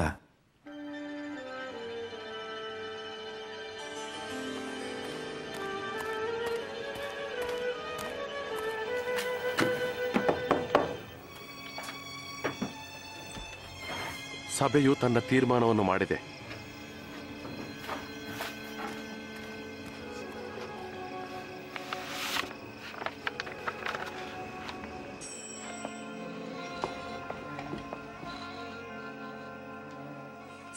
ಯೋನಾಥನ್, ಏನದು?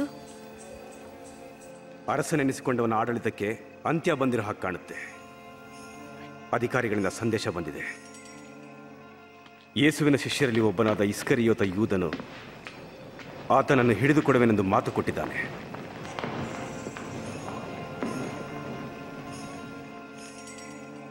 ಅವ್ರು ಕೆಟ್ಟದಾಗ ಮಾತಾಡೋದಕ್ಕೆ ಅವನೇನ್ ಮಾಡ್ದ?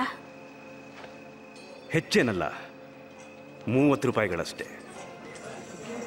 ಇವತ್ತು ರಾತ್ರಿನೇ ಯೇಸು ತಪ್ಪಿಸ್ಕೊಂಡು ಹೋಗಂತ ಹಿಡಿದು ಅಧಿಕಾರಿಗಳಿಗೆ ಒಪ್ಪಿಸುವರು. ಇಲ್ಲ, ದಯವಿಟ್ಟು ಬೇಡ.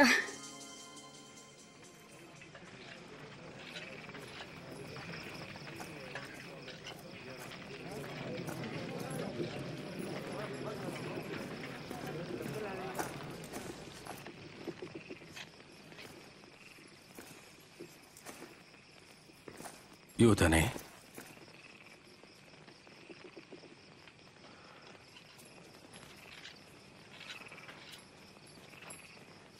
ಮನುಷ್ಯಕುಮಾರನನ್ನು ಮುದ್ದಿಟ್ಟು ಹಿಡಿದುಕೊಡ್ತೀಯೋ? ಸ್ವಾಮಿ, ನಮ್ಮ ಕತ್ತಿಗಳಿಂದ ಇವರನ್ನು ಹೊಡೆಯೋಣವೇ? ಬಂದವನನ್ನು ಹಿಡಿರಿ. ಇಷ್ಟಕ್ಕೆ ಬಿಡಿರಿ.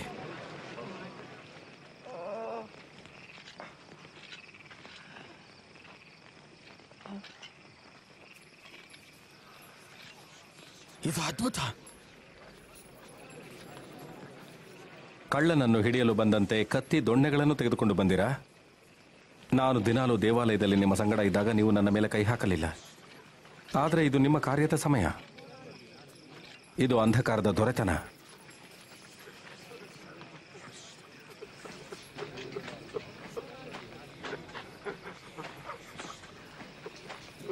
ಇವನನ್ನು ಬಂಧಿಸು.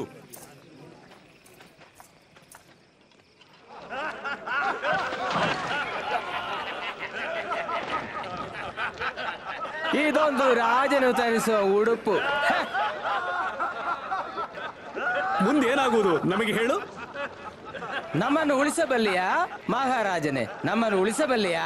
ಇವನೂ ಸಹ ಯೇಸುವಿನೊಂದಿಗೆ ಇದ್ದವನು. ನಾನು ಅವನನ್ನು ಎಂದೂ ಅರಿಯನು. ಇವರನ್ನು ನಾನು ಒಟ್ಟಿಗೆ ನೋಡಿದ್ದೇನೆ.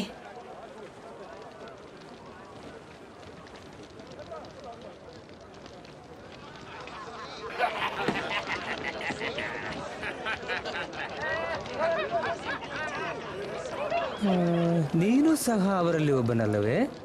ಆದರೆ ನಾನಲ್ಲ.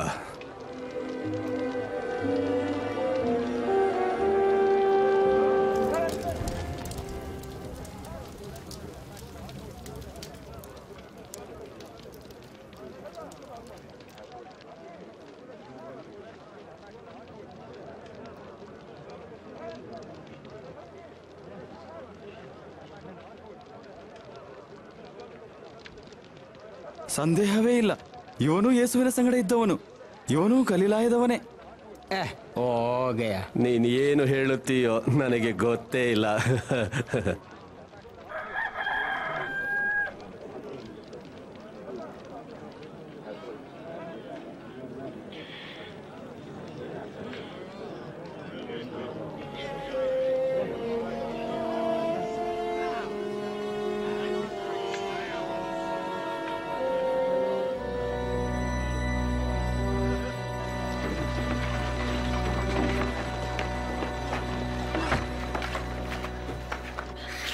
ನಾಥನ್, ಅದೇನು ಬೆನ್ಯಾಮನ್? ಈತನು ಯೇಸು ತೊಂದರೆಗೆ ಸಿಕ್ಕಿಕೊಂಡಿದ್ದಾನೆ. ಹೋಗೋಣ ಬನ್ನಿ, ಬೇರೆಯವರನ್ನು ಕರೀತರೋಣ. ಹೊಡೆದವನ್ಯಾರೆಂದು ಊಹಿಸಿ ಹೇಳು. ನಂತರ ಹೊಡೆಯವನಾರೆಂದು ಪ್ರವಾದನೆ ಹೇಳು. ನಿಲ್ಲಿಸಿರಿ, ನಿಲ್ಲಿಸೆಂದು ಹೇಳಿದೆ. ಅವನನ್ನು ನ್ಯಾಯ ವಿಚಾರಣೆ ಸಭೆ ಮುಂದೆ ತನ್ನಿರಿ. ಹೋಗು.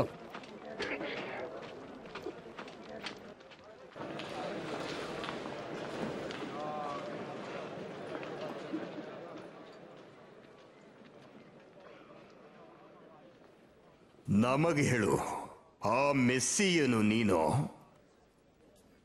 ನಾನು ಹೇಳಿದರೆ ನೀವು ನನ್ನನ್ನು ನಂಬುವುದಿಲ್ಲ. ನಾನು ನಿಮಗೆ ಪ್ರಶ್ನೆಯನ್ನು ಕೇಳಿದರೆ ನೀವು ಉತ್ತರಿಸುವುದೂ ಇಲ್ಲ. ಆದರೆ ಈಗಿನಿಂದಲೇ ಮನುಷ್ಯಕುಮಾರನು ಸರ್ವಶಕ್ತನಾದ ದೇವರ ಬಲಗಡೆಯಲ್ಲಿ ಆಸೀನನಾಗಿರುವನು. ಹಾಗಾದರೆ ನೀನು ದೇವಕುಮಾರನು?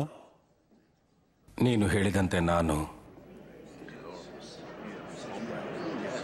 ಹೀಗೆ ಹೇಳಲು ಅವನಿಗೆ ಯಾರು ಅಧಿಕಾರ ಕೊಟ್ಟರು? ಇವನು ಹೇಳಿದ ಮಾತುಗಳನ್ನೆಲ್ಲ ನಾವೇ ಕೇಳಿದ್ದೇವಲ್ಲ.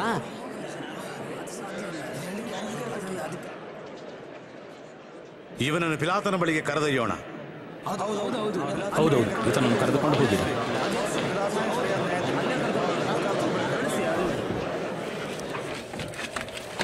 ಯೇಸುನ ಪೊಂತ್ಯ ಪಿಲಾತನ ಹತ್ರ ಹೋಯ್ತಾ ಇದ್ದಾರೆ. ಪಿಲಾತನು ರೋಮನ್ ರಾಜರಲ್ಲಿಯೇ ಕೆಟ್ಟ ವ್ಯಕ್ತಿಯಾಗಿದ್ದನು. ಈಗಾಗಲೇ ಸಾವಿರಾರು ಜನರನ್ನು ಶಿಲುಬೆಗೆ ಹಾಕಿಸಿ ಕೊಲ್ಲಿಸಿದ್ದಾನೆ.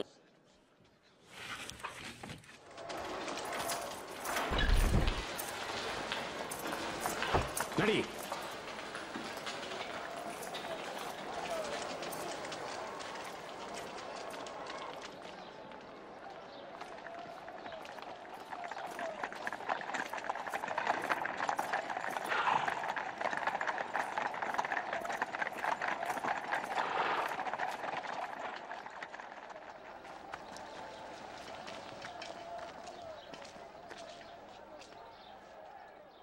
ಇಷ್ಟು ಬೆಳಗಿನ ಜಾವದಲ್ಲಿ ನೀವು ಏತಕ್ಕಾಗಿ ಬಂದಿರುವಿರಿ?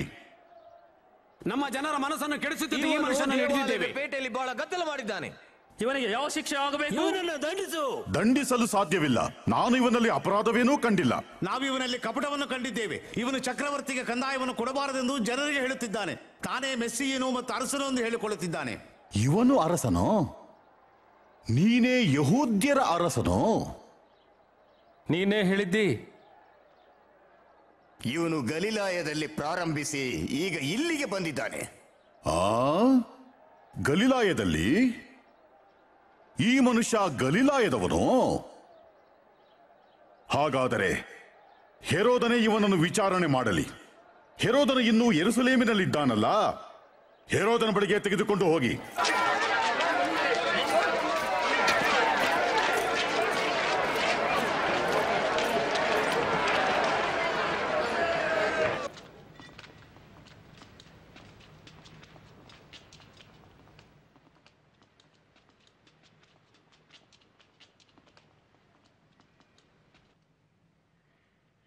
ನೀನು ನಿನ್ನನ್ನು ಯಾರೆಂದು ಹೇಳಿಕೊಳ್ಳುತ್ತಿ?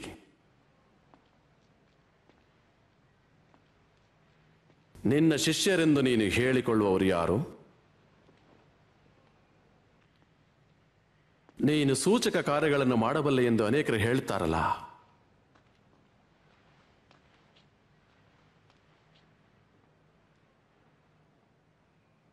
ಈಗ ನನಗಾಗಿ ಒಂದನ್ನು ಮಾಡು. ಮಹಾಪ್ರಭು, ಇವನು ಜನರನ್ನು ಕೆಡಿಸುತ್ತಿದ್ದಾನೆ. ತನ್ನನ್ನು ತಾನೇ ರಾಜನೆಂದು ಹೇಳುತ್ತಾನೆ. ಈ ಮನುಷ್ಯನು ಒಬ್ಬ ರಾಜನೋ?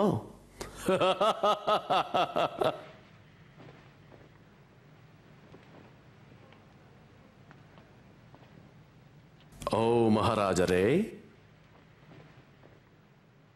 ಇವನನ್ನು ಚೆನ್ನಾಗಿ ಹೊಡೆಯಿರಿ. ಇವನನ್ನು ಮತ್ತೆ ಪಿಲಾತನ ಬಳಿಗೆ ಕಳುಹಿಸಿ. ಇವನು ಪಿಲಾತನ ಪ್ರಾಂತದವನು. ಇವನು ಮರಣದಂಡನೆಗೆ ತಕ್ಕದ್ದೇನೂ ಮಾಡಿಲ್ಲ. ಆದ್ದರಿಂದ ನಾನು ಇವನನ್ನು ಚೆನ್ನಾಗಿ ಹೊಡೆಸಿ ಬಿಟ್ಟು ಬಿಡುತ್ತೇನೆ. ಈ ಹಬ್ಬದ ದಿವಸಗಳಲ್ಲಿ ನಮಗಾಗಿ ಒಬ್ಬ ಮನುಷ್ಯನನ್ನು ಬಿಟ್ಟು ಬಿಡಬೇಕಾಗಿದೆಯಲ್ಲ. ನಮಗೆ ಬರಬ್ಬನನ್ನು ಬಿಟ್ಟು ಬಿಡು. ಹೌದು, ಈ ಮನುಷ್ಯನನ್ನು ತೊಲಗಿಸಿಬಿಡು. ನಮಗೆ ಬರಬ್ಬನನ್ನು ಬಿಟ್ಟು ಬಿಡು.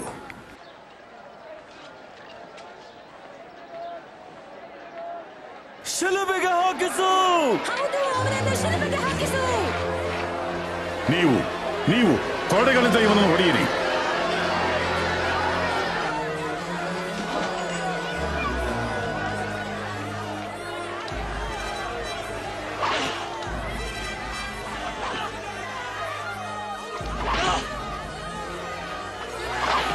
ಈತನು ಏನೂ ತಪ್ಪು ಮಾಡಲಿಲ್ಲ.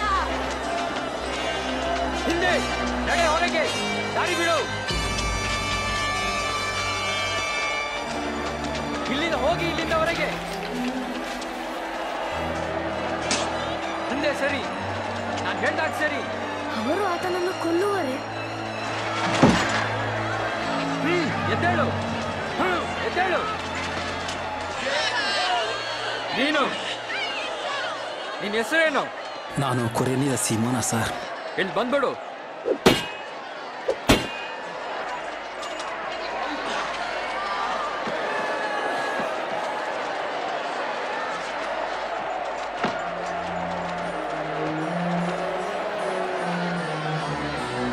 ಹಿಂದೆ ಅವನು ಬಿಟ್ಬಿಡಿ.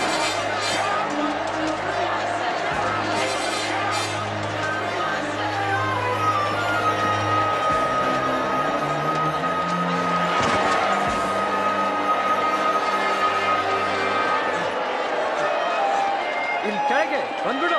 ಬೇಗನೆ ಬೇಗನೆ. ಈಗ ಅಲ್ಲಿ ಹೋಗು. ಏಯ್, ನೀನ್ ಇಲ್ಲಿ ಬಾ.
ಹಗ್ಗಗಳನ್ನು ಬಿಟ್ಬಿಡು.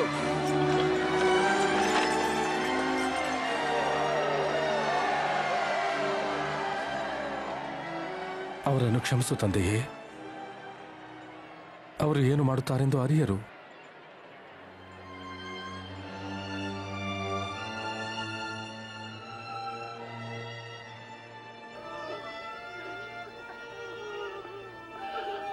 ಅವನು ಮತ್ತೊಬ್ಬರನ್ನು ರಕ್ಷಿಸಿದನು. ಈಗ ತನ್ನನ್ನು ತಾನೇ ರಕ್ಷಿಸಿಕೊಳ್ಳಲಿ. ನೀನು ಮೆಸ್ಸಿಯನಾಗಿದ್ರೆ ನಿನ್ನನ್ನು ನೀನೇ ರಕ್ಷಿಸಿಕೋ. ಹೌದು, ಶಿಲುಬೆಯನ್ನು ಹೇಳಿದವ. ನಿನ್ನ ಅದ್ಭುತಗಳಲ್ಲಿ ಒಂದನ್ನು ಮಾಡಿ ತೋರಿಸು.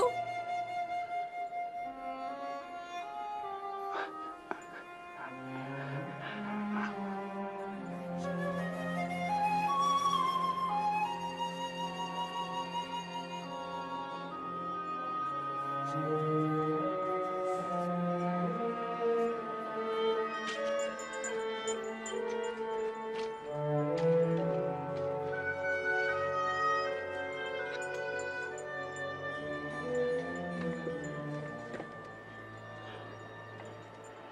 ಹಲಗೆಯಲ್ಲಿ ಏನು ಬರೆದಿದೆ? ಯಹೂದರ ಅರಸ ಎಂದಿದೆ. ಯೇಸು ಅರಸನಾಗಿದ್ದರೆ ಹೀಗೇಕೆ ಮಾಡುತ್ತಿದ್ದಾರೆ? ಏನೋ ಗೊತ್ತಿಲ್ಲ.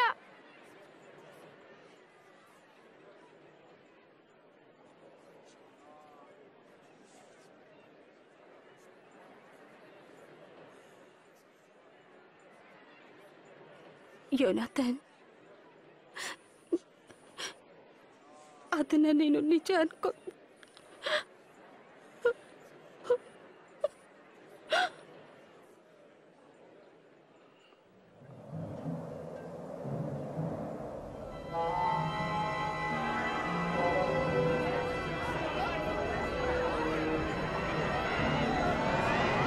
ಏನಾಗ್ತಾ ಇದೆ?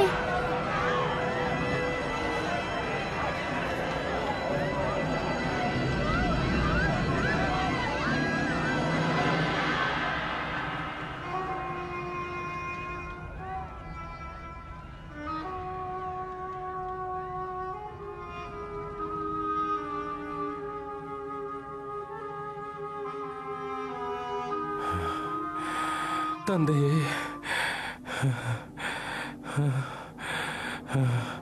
ನನ್ನ ಆತ್ಮವನ್ನು ನಿನ್ನ ಕೈಗೆ ಒಪ್ಪಿಸುತ್ತೇನೆ.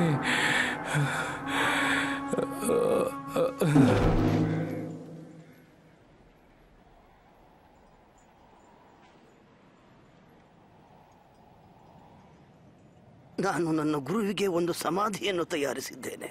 ಆತನ ದೇಹವನ್ನು ಒಯ್ಯಲು ಇಷ್ಟಪಡುತ್ತೇನೆ. ನೀನು ಅದನ್ನು ತಗೊಳ್ಬಹುದು.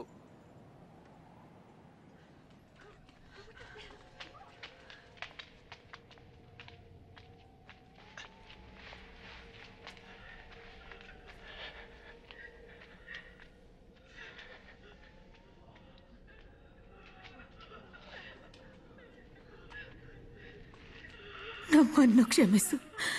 ನಮ್ಮ ಕರ್ತನ ದೇಹವನ್ನು ಹಿಂಬಾಲಿಸಿ ಬರುತ್ತಿದ್ದೇವೆ. ನಾನು ಸಹಾಯ ಮಾಡುವೆ, ಆದರೆ ಬೇಗನೆ ಸಬ್ಬತ್ತಿನ ಪ್ರಾರಂಭವಾಗಲಿದೆ.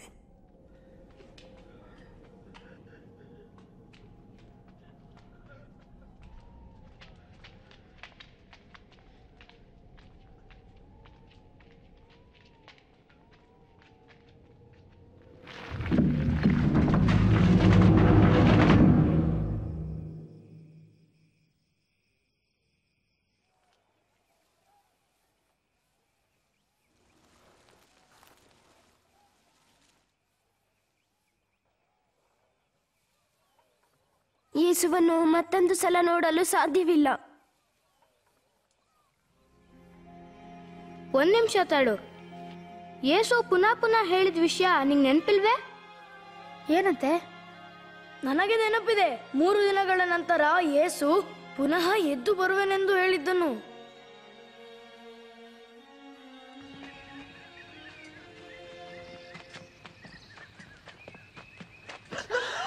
ನೋಡು, ಆ ಕಲ್ಲು ಉರುಳಿಸಲ್ಪಟ್ಟಿದೆ.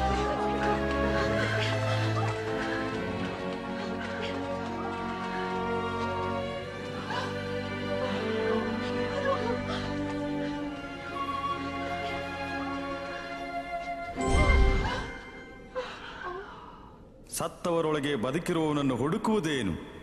ಆತನು ಇಲ್ಲಿ ಇಲ್ಲ, ಆದರೆ ಎದ್ದಿದ್ದಾನೆ. ಆತನು ಗಲಿಲಾಯದಲ್ಲಿರುವಾಗ ಮನುಷ್ಯಕುಮಾರನು ಪಾಪಿಗಳಾದ ಮನುಷ್ಯರ ಕೈಗೆ ಒಪ್ಪಿಸಲ್ಪಟ್ಟು ಶಿಲುಬೆಗೆ ಹಾಕಲ್ಪಟ್ಟು 3ನೇ ದಿನದಲ್ಲಿ ತಿರುಗಿ ಏಳುವನು ಎಂದು ಹೇಳಿದ್ದನ್ನು ಜ್ಞಾಪಕ ಮಾಡಿಕೊಳ್ಳಿರಿ.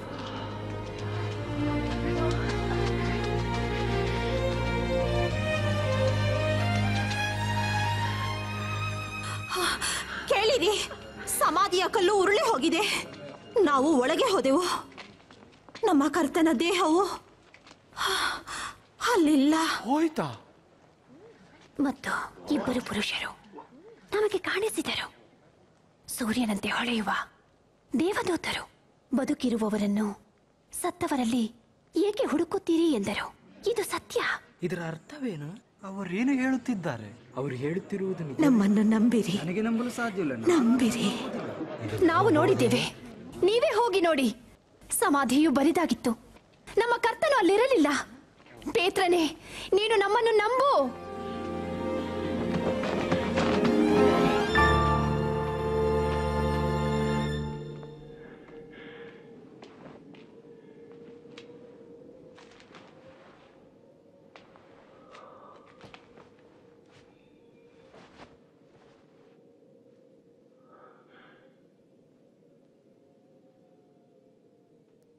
ನಿಜವಾಗಲೂ ಕರ್ತನು ಎದ್ದಿದ್ದಾನೆ.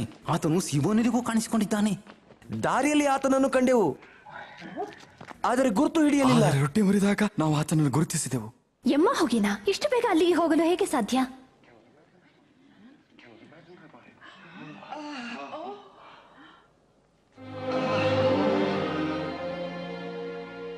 ನಿಮಗೆ ಸಮಾಧಾನವಾಗಲಿ.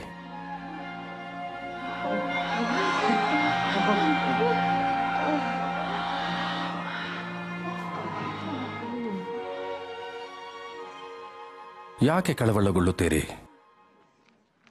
ಈ ಅನುಮಾನಗಳು ನಿಮ್ಮ ಹೃದಯಗಳಲ್ಲಿ ಏಕೆ ಬರುತ್ತಿವೆ? ನೋಡಿ, ನನ್ನ ಕೈಗಳನ್ನು, ನನ್ನ ಕಾಲುಗಳನ್ನು ಆತನು ನಾನೇ ಎಂದು ತಿಳಿದುಕೊಳ್ಳಿರಿ. ನನ್ನನ್ನು ಮುಟ್ಟಿ ನೋಡಿರಿ, ನಿಮಗೆ ಗೊತ್ತಾಗುವುದು.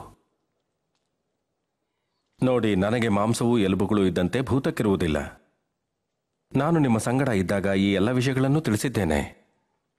ನನ್ನ ಬಗ್ಗೆ ಮೋಶೆಯ ಧರ್ಮಶಾಸ್ತ್ರ, ಪ್ರವಾದಿಗಳ ಗ್ರಂಥ ಮತ್ತು ಕೀರ್ತನೆಗಳಲ್ಲಿ ಬರೆದಿರುವುದೆಲ್ಲ ನೆರವೇರುವುದು ಅಗತ್ಯ.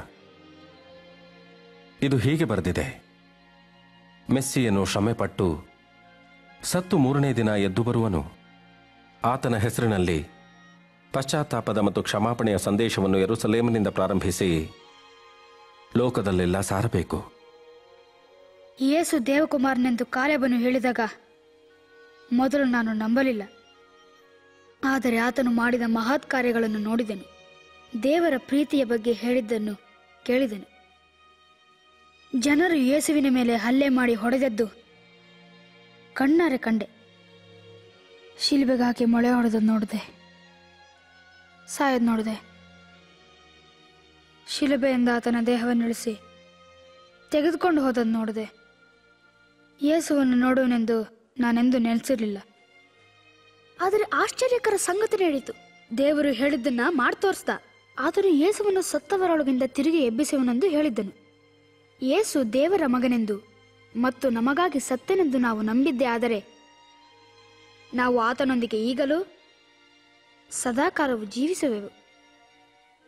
ನಾನೀಗ ಸಂತೋಷವಾಗಿದ್ದೇನೆ, ಅದನ್ನೇ ಮಾಡ್ತೇನೆ.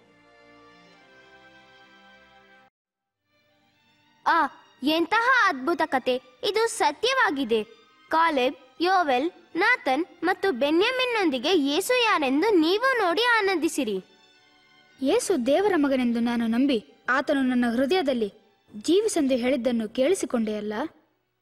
ಈಗ ಇದು ನಿನ್ನ ತೀರ್ಮಾನದ ಸಮಯ. ಯೇಸುವಿಗೆ ನಿನ್ನನ್ನು ಕ್ಷಮಿಸಲು ಕೇಳುವೆಯಾ? ನಿನ್ನುತ್ತರ ಹೀಗಿರಬಹುದು: ನನ್ಗೆ ಗೊತ್ತಾಗ್ತಾ ಇಲ್ಲ, ಅಥವಾ ಅಪ್ಪ ಅಮ್ಮನೊಂದಿಗೆ ಮೊದಲು ಮಾತನಾಡುತ್ತೇನೆ, ಅಥವಾ ನಾನಿನ್ನೂ ಸಿದ್ಧನಾಗಿಲ್ಲ. ಅಥವಾ ನಿನ್ನ ಉತ್ತರ ಹೌದಾದರೆ ಈಗಲೇ ಯೇಸುವನ್ನು ನನ್ನೊಳಗೆ ಜೀವಿಸೆಂದು ಕೇಳುತ್ತೇನೆ. ನನ್ನ ಪಾಪಗಳೆಲ್ಲ ಕ್ಷಮಿಸೆಂದು ಯೇಸುವಿಗೆ ಕೇಳಿಕೊಳ್ಳುವೆ.